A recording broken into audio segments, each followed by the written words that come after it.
రామా లే, మళ్ళీ బయలుదేరాలి అనలే.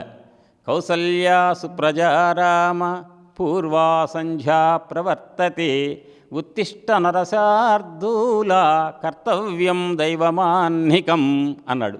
ఇది రామాయణంలో శ్లోకం, విశ్వామిత్రుడు అన్న శ్లోకం ఇది. సుప్రభాతంలో అది కాదు. ఇది ఈ ఒక్కటి రామాయణంలో పెట్టి మిగతా సుప్రభాతం రాశారు అన్నన్ గారు.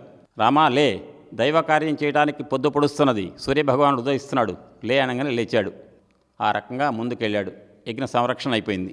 యజ్ఞ సంరక్షణ తాటకిని చంపాడు, సుబాహుని చంపాడు, మారీచుని పారద్రోలాడు. ఎందుకంటే మారీచుడిని వాడిని కూడా చంపారనుకోండి, రావణాసురుడికి ఎవరు పోయి చెప్తారు? యజ్ఞం సంరక్షించాలని విశ్వామిత్రుడు ప్రయత్నిస్తుంటే రాముడు అని ఆయన వచ్చాడు, తోడు లక్ష్మణుడు ఉన్నాడు, వాళ్ళు మమ్మల్ని అందరినీ చంపారని ఒకడన్నా మిగలాలి కదా. మారీచుని ఒక్క తను చంపితే సముద్రం ఒడ్డును భయపడ్డాడు. సరే, మొత్తం మీద రాక్షస సంహారం అయిపోయింది. యజ్ఞం 10 రోజులు అయిపోయింది. యజ్ఞం అయిపోగానే విశ్వామిత్రుడు ఏం చేయాలి? రాముడిని వెనక్కి తీసుకెళ్ళాలి. లేదు, రామా ముందుకు నడవాలన్నాడు. గురువుగారు అన్నాడు, పా. అక్కడికి వెళ్ళాడు సిద్ధాశ్రమానికి. అక్కడ అచేతనంగా పడింది గౌతమ భార్య అహల్య.